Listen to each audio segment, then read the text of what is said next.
It was just an ordinary afternoon in Virginia. The cicadas were loud in the trees. The sprinkler arced across my parents' lawn, and my father's old newspaper lay folded on the porch swing.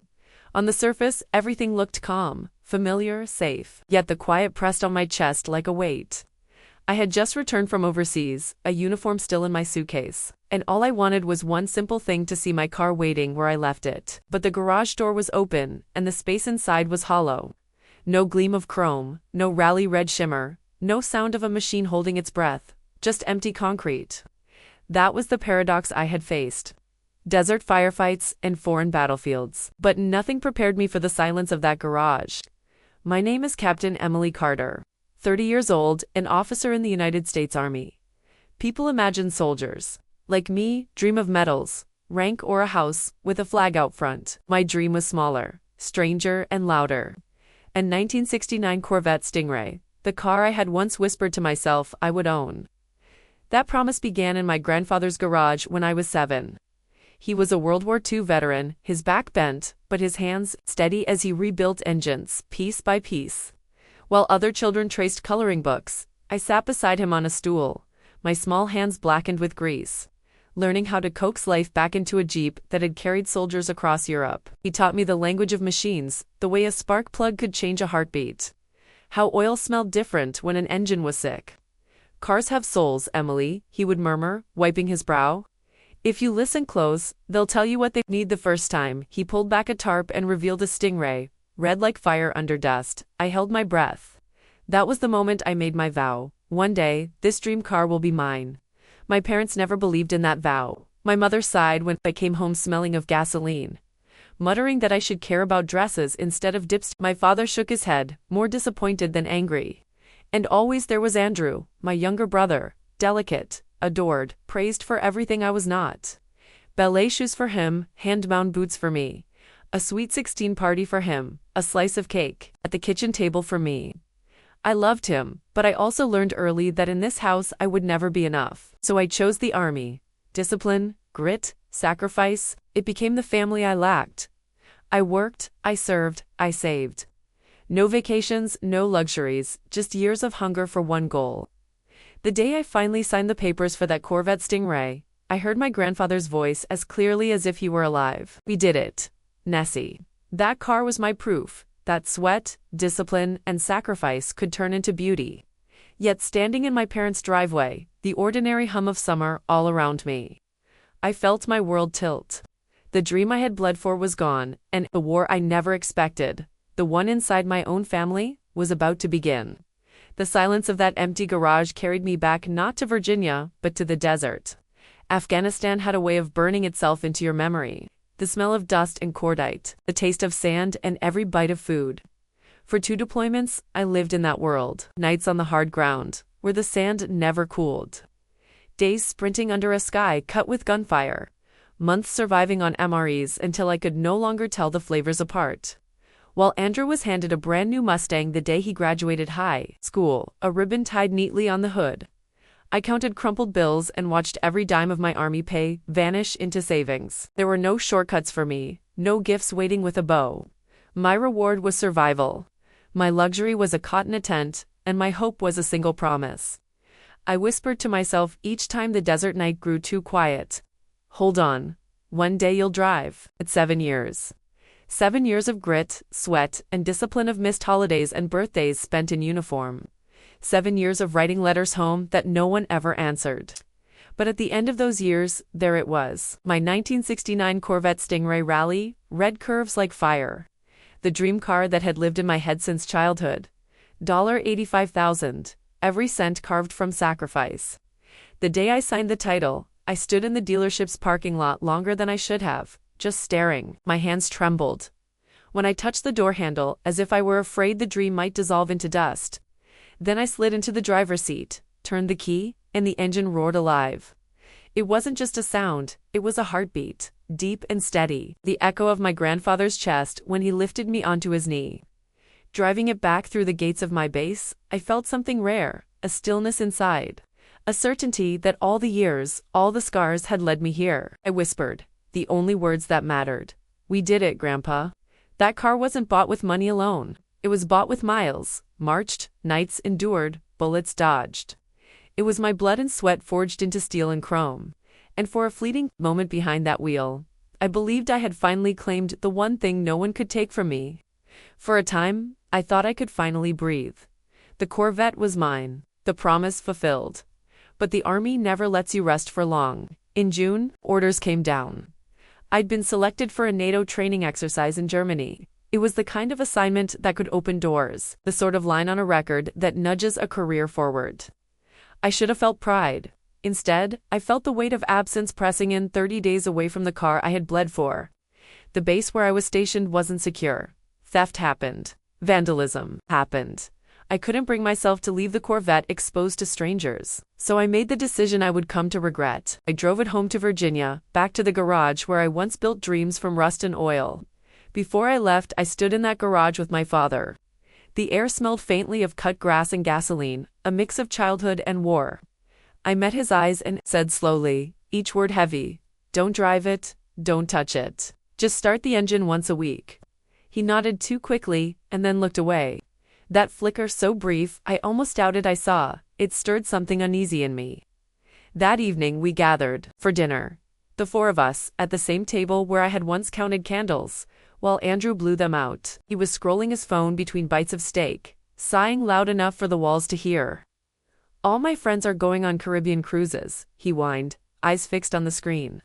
"Meanwhile, I'm stuck here, broke. Life's just unfair." My mother reached across the table, resting her hand on his shoulder, with a kind of tenderness I had long since forgotten. "Oh, sweetheart," she said softly, as though he carried the weight of the world. My father cut his meat in silence. I sat there, fork idle, the taste of iron on my tongue. The Corvette keys burned in my pocket like a warning. I wanted to speak, to name the truth that always hung unspoken in that house.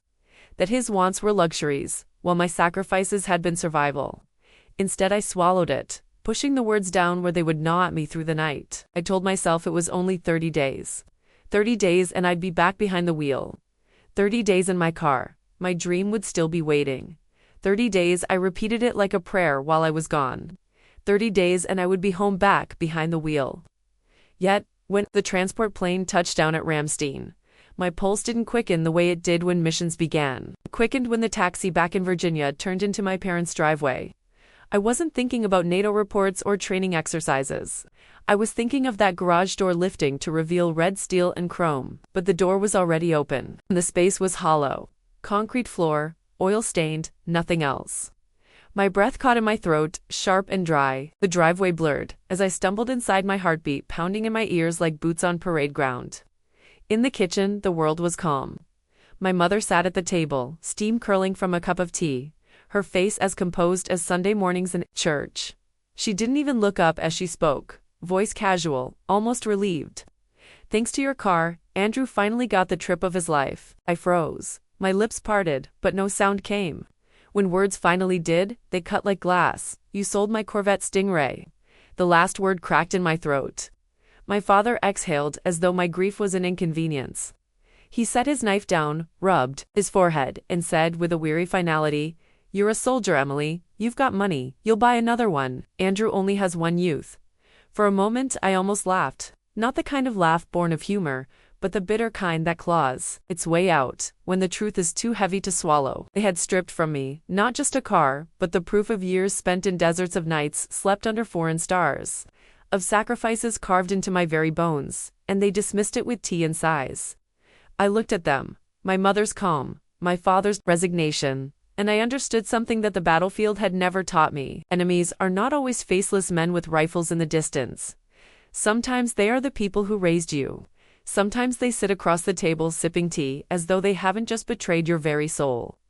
For a long moment I stood there, in silence, staring at the people who had just dismantled 7 years of my life with a shrug. Then slowly the sound broke out of me, a laugh. Not the brittle laugh of grief, but something sharper edged with bitterness. My mother's teacup trembled at the sound. "You sold a car," I said. Finally, my voice low, that didn't even belong to me. Their eyes widened confusion, flickering into unease. My father leaned forward, his brows furrowed. My mother's lips parted as if to protest, but I raised a hand. "Before I left," I continued, "Sergeant Miller, the man who once pulled me out of an Ambush in Afghanistan told me something I couldn't ignore. Never leave your treasure unguarded in the wrong hands. So, I listened. I switched the cars. I let the words sink in. The real Corvette Stingray is safe. It's in Miller's garage right now, locked behind steel, untouched. My mother's hand flew to her mouth.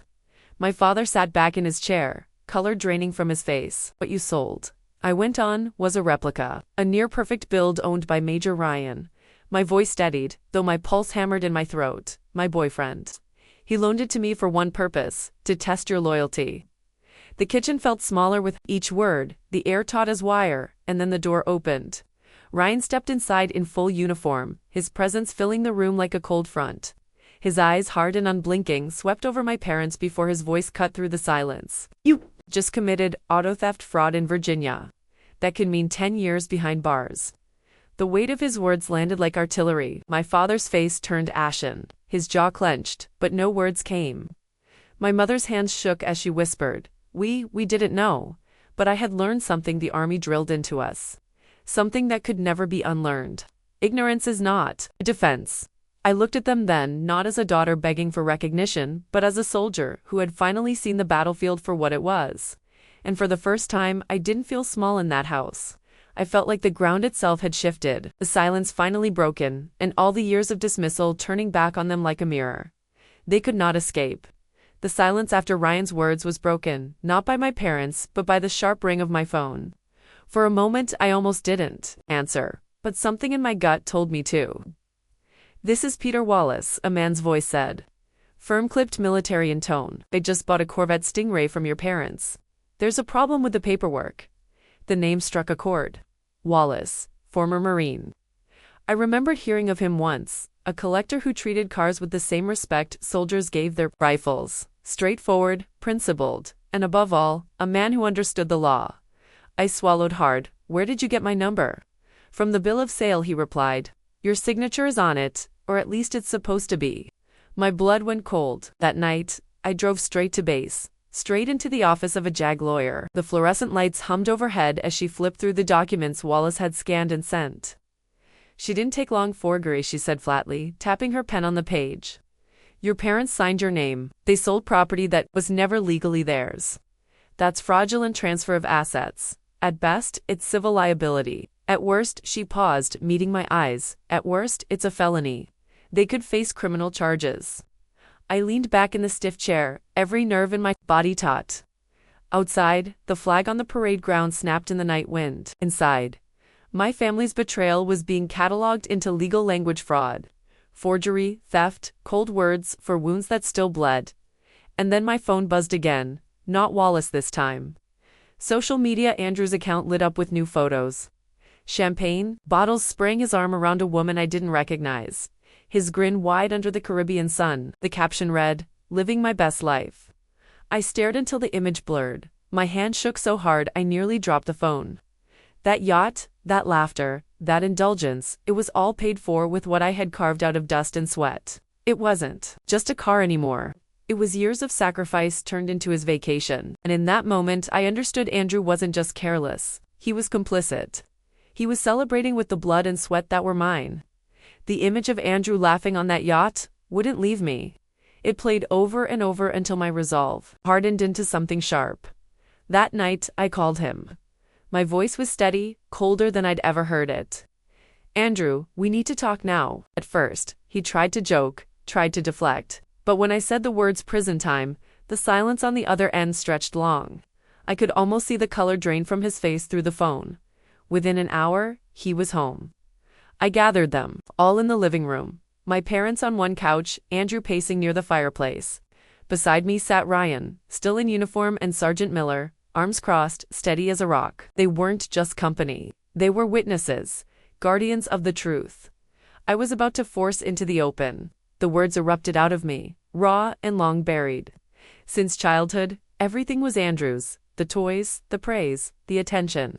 Well, I fought for scraps. You handed him the world. And now, after all my years of service, after all my blood, you sell my dream, my Corvette Stingray. The air shook with the weight of it. My father bowed his head, unable to meet my eyes. My mother's hands trembled as she began to weep softly, But Andrew's face twisted, and his voice broke into a shout. You're all just jealous. Admit it. Mom and Dad love me more, and you can't stand it. The words hung in the room like shrapnel. For the first time, the truth wasn't whispered in glances or buried under silence. It was spoken aloud, undeniable. The very foundation of our family cracked in that moment. No one argued. No one tried to deny it. The room was still, except for my mother's sobs. Finally, I laid it out plain. You will make this right. The money goes back every dollar. You'll sell the jewelry if you have to take out loans. Andrew, you'll contribute to, and you will all sign papers notarized, swearing never to touch anything of mine again. There was no fight left in them. Nods, tears, resignation. For once, the power had shifted. I wasn't the forgotten daughter anymore. I was the soldier who had finally forced them to face the truth they had hidden for decades. And they knew as well as I did that nothing would ever return to the way it was. The weeks that followed were quiet, the kind of quiet that feels heavy, like the aftermath of a storm. Papers were signed, debts arranged, and silence settled into the corners of the house where arguments used to live. But beneath it, something had shifted. One evening, months later, my father appeared in the garage doorway. He cleared his throat, the way men do when words feel foreign on their tongues. Emily, he said softly, do you want to help me fix up Georgia's old Jeep? I'd like to learn. For a moment, I couldn't speak. He wasn't asking about cars. He was asking for connection, for a bridge across the years of distance. It wasn't an apology in words, but it was close enough. My mother started therapy around that time. She began to speak differently, tentative, but aware, as though she had finally recognized the patterns she once called love, but which had always been chains. Andrew, stripped of the easy money he had once leaned on, stumbled into the working world. For the first time in his life, he paid his own bills. His laughter quieter, his eyes less sure. And me, I went back to the road. The Corvette Stingray roared to life beneath my hands, its engine note filling the Virginia air as if it were echoing the beat of my own heart. I drove the coastline, the ocean stretching wide to my right, wind tangling through my hair. For the first time in years, I wasn't looking over my shoulder. That car had been my promise, my burden, my test. Now it was something more. It was proof not that I had beaten them, but that I had endured them. Proof that I was strong enough to draw lines, to say no, to confront betrayal without letting it hollow me out. As the sun dipped low, I caught sight of myself in the rearview mirror. My reflection was steady, unflinching. I whispered into the wind, this isn't just a dream car, it's the proof that I'm no longer their shadow. I am my own. And the Corvette answered with a growl, a sound not of victory, but of freedom. If this story touched you, I'd love to hear your thoughts. What part spoke to you the most? And where in the world are you watching from? Share it down in the comments below.